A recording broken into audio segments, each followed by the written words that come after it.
Good afternoon. As you all saw earlier today, the President met with the Governor of Puerto Rico this morning to discuss the ongoing hurricane recovery efforts. The administration is working tirelessly to help our fellow citizens recover and rebuild, and we will stand with them throughout this process. It's been a while since I've had the opportunity to share a letter to the President from the podium, and I have one today that I think you'll all enjoy. This one is from Mackenzie of Dalton, Georgia. Mackenzie is 7 years old and is in the second grade, and she wrote, "Dear President Trump, I'm writing to tell you how much I appreciate all you're doing. I think you're an awesome president. In fact, I voted for you in my school election. My mom is bringing me to D.C. on spring break this year, and I'm very excited. I've never been there before, and I can't wait to see everything. I am most excited to see the White House. My mom said we have to write someone to ask to come in, and I hope we can. I know you're a busy man, but if you could meet me or at least see your office, it would make my day, and I would love to shake your hand. You're our leader, a hero, and a great man, and I can't wait to see you and help make America great again. Sincerely, Mackenzie, your biggest fan. P.S. If you would like, I can bring something to eat when I come. I've always heard food brings people together." Well, Mackenzie, I had the opportunity to share your letter with the President earlier today, and he said he would love for you to come and visit us here at the White House during spring break. I'll give you a tour personally, and if the President is here, he'd love to meet you as well. Finally, you're very right about food bringing people together, and so the press staff would like to invite you to have lunch here in the Navy Mess downstairs in the West Wing. We look very much forward to your visit and hope that you'll be in touch so that we can make sure that that happens. On a more serious note, we've had a lot of questions come in, and I certainly addressed quite a few of them yesterday, and thought today it might be more appropriate to have the Chief of Staff address some of those questions specific to outreach to Gold Star families. He'll address questions on that topic, and if you have other questions throughout the day, the press staff will be here and happy to answer those after the briefing later this afternoon. Thanks, guys. Well, thanks a lot. And it is a more serious note. So I just wanted to perhaps make more of a statement and an explanation, give more of an explanation than what amounts to be a traditional press interaction. Most Americans don't know what happens when we lose one of our soldiers, sailors, airmen, Marines, or Coast Guardsmen in combat. So let me tell you what happens. Their buddies wrap them up in whatever passes as a shroud, puts them on a helicopter as a routine, and sends them home. Their first stop along the way is when they're packed in ice, typically at the airhead, and then they're flown to usually Europe, where they're then packed in ice again and flown to Dover Air Force Base, where Dover takes care of the remains, embalms them, meticulously dresses them in their uniform with the medals that they've earned, the emblems of their service, and then puts them on another airplane linked up with a casualty officer escort that takes them home. A very, very good movie to watch if you haven't ever seen it is Taking Chance, where this is done in a movie HBO setting. Chance Phelps was killed under my command right next to me, and it's worth seeing that if you've never seen it. So that's the process. While that's happening, a casualty officer typically goes to the home very early in the morning and waits for the first lights to come on. And then he knocks on the door. Typically the mom and dad will answer, the wife. And if there is a wife, this is happening in 2 different places. If the parents are divorced, 3 different places. And the casualty officer proceeds to break the heart of a family member and stays with that family until, well, for a long, long time, even after the internment.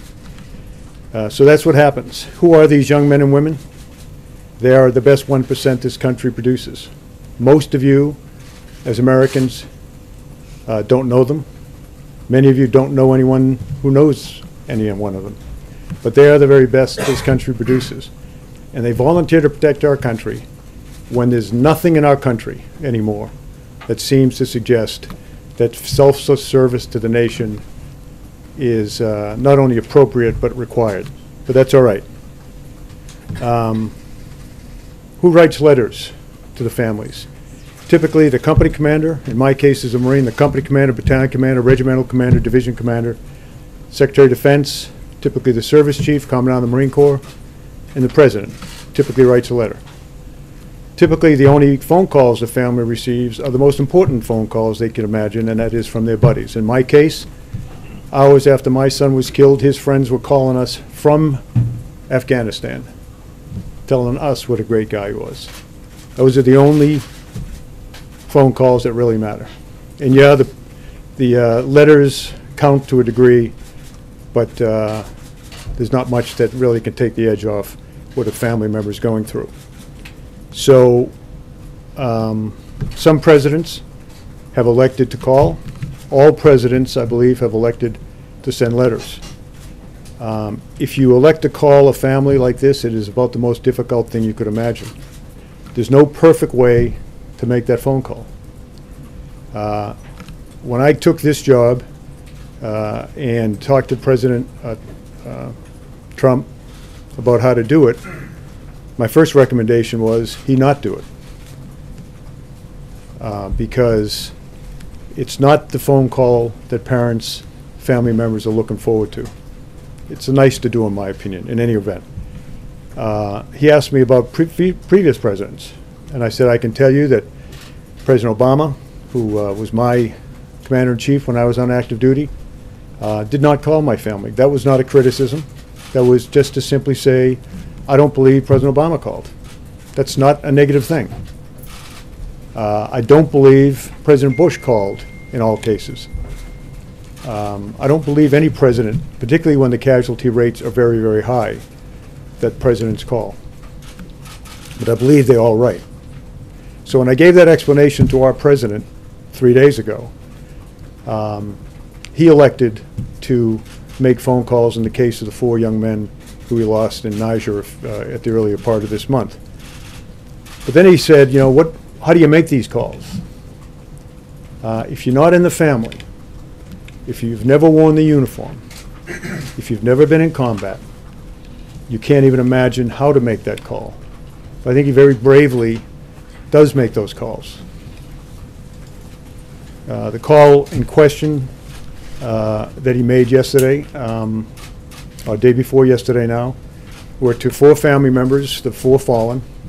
And remember, there's a next of kin designated by the individual. If he's married, that's typically the spouse. If he's not married, that's typically the parents, unless the parents are divorced. And then he selects one of them. If he didn't get along with his parents, he'll select a sibling. But the point is, the phone call is made to the next of kin only if the next of kin agrees to take the phone call. Sometimes they don't. So a pre-call is made. President of the United States or the Commandant of the Marine Corps or someone would like to call. Will you accept the call? And typically they all accept the call. So he called 4 people the other day and expressed his condolences in the best way that he could. And he said to me, what do I say? I said to him, sir, there's nothing you can do to lighten the burden on these families. But let me tell you what I tell them. And let me tell you what my best friend, Joe Dunford, told me, because he was my casualty officer. He said, Kel, he was doing exactly what he wanted to do when he was killed. He knew what he was getting into by joining that 1%. He knew what the possibilities were because we're at war. And when he died, in the 4 cases we're talking about, Niger, my son's case in Afghanistan, when he died, he was surrounded by the best men on this earth, his friends. That's what the president tried to say to 4 families the other day. I was stunned when I came to work yesterday morning and brokenhearted at what I saw a member of Congress doing. A member of Congress who listened in on a phone call from the President of the United States to a young wife, and in his way tried to express that opinion. He's a brave man, a fallen hero. He knew what he was getting himself into because he enlisted. There's no reason to enlist. He enlisted. And he was where he wanted to be, exactly where he wanted to be, with exactly the people he wanted to be with when his life was taken. That was the message. That was the message that was transmitted. It stuns me that a member of Congress would have listened in on that conversation. Absolutely stuns me. And I thought at least that was sacred. You know, when I was a kid growing up, a lot of things were sacred in our country.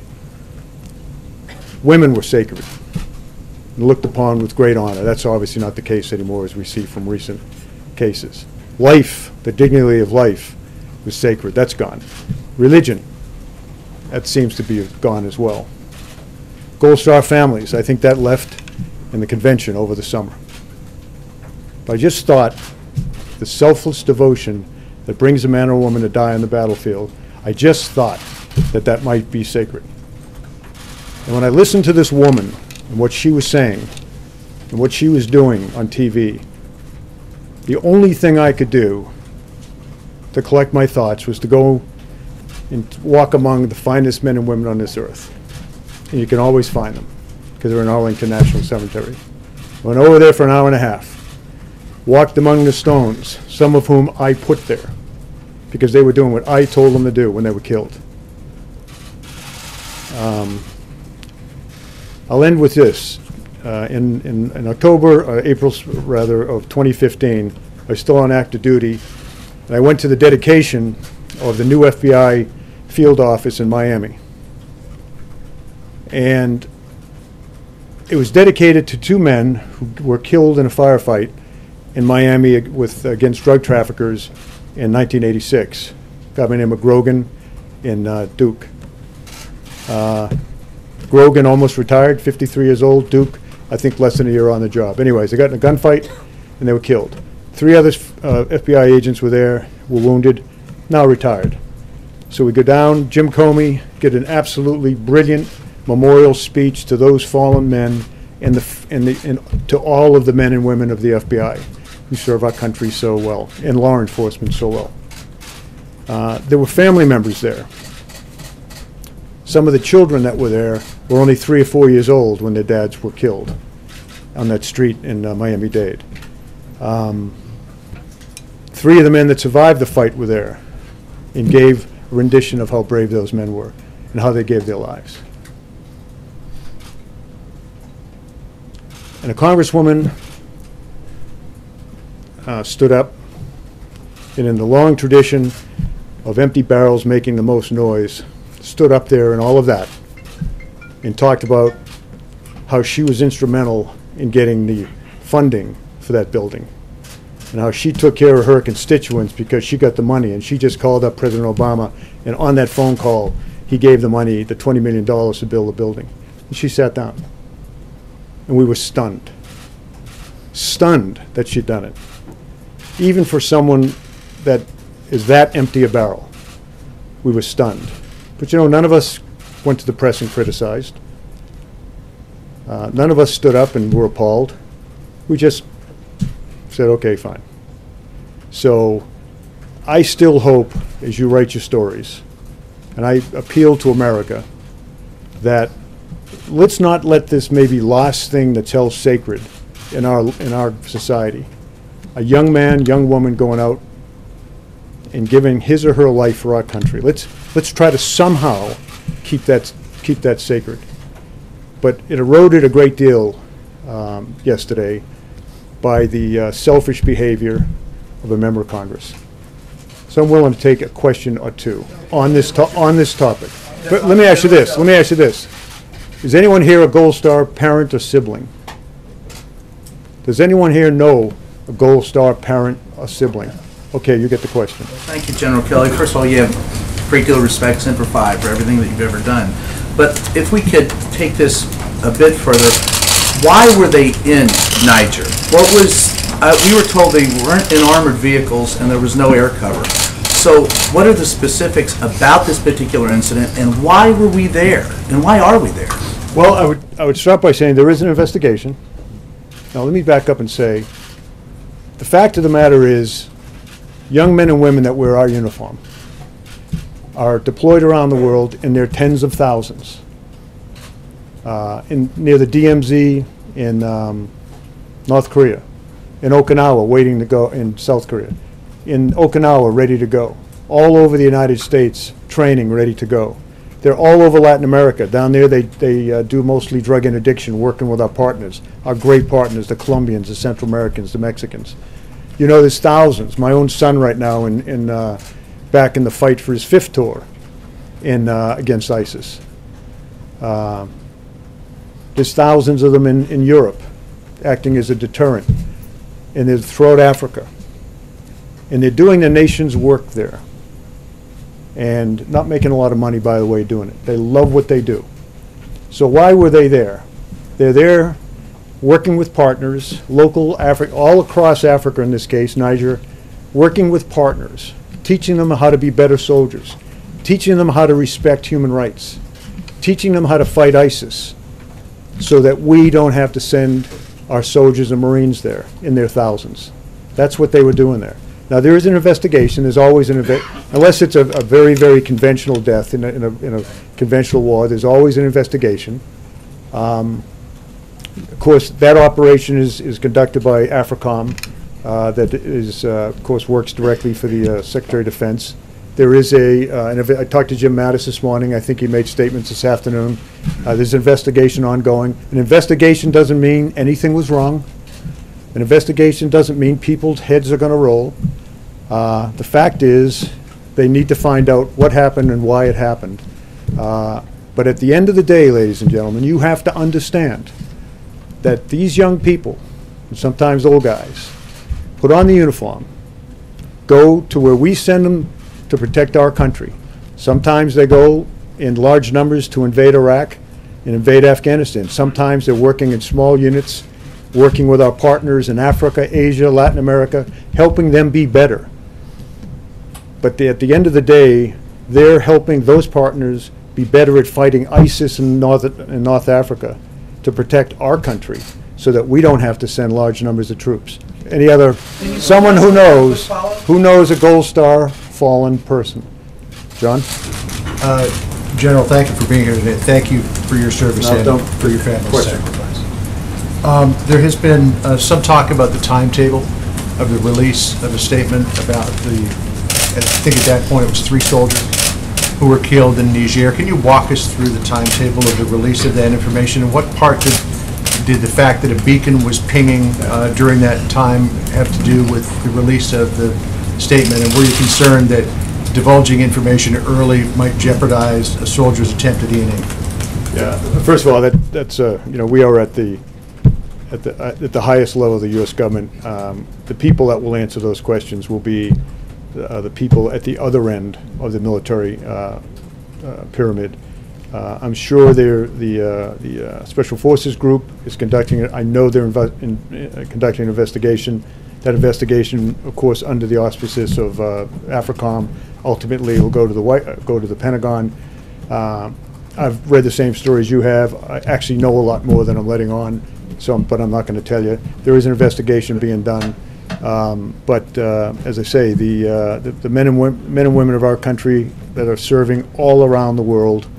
I mean, what the hell is my son doing back in the fight? He's back in the fight because working with Iraqi soldiers who are infinitely better than they were a few years ago to take ISIS on directly, so that we don't have to do it. Small numbers of Marines where he is, working alongside those guys. That's why they're out there, whether it's Niger, Iraq, or whatever. We don't want to send tens of thousands of American soldiers and Marines in particular to go fight. I'll take one more, but it's got to be from someone who knows. All right? General, when you talk about Niger, sir, what does your intelligence tell you about the Russian connection with them, and what stories that are coming out now they're supporting? Russian connection, but I would not, in my position, know that. That's a question for Northcom or for, not Northcom, or AFRICOM or DoD. So, thanks very much. And as I walk off the stage, understand there's tens of thousands of American kids mostly, doing the nation's bidding all around the world. They don't have to be in uniform. You know, when I was a kid, every man in my life was a veteran. World War II, Korea, and there was the draft. These young people today, they don't do it for any other reason than their selfless sense of selfless devotion to this great nation. We don't look down upon those of you that haven't served. In fact, in a way, we're a little bit sorry, because you'll never have experienced the wonderful joy you get in your heart when you do the kind of things our servicemen and women do. Not for any other reason than they love this country. So just think of that, and I do appreciate your time.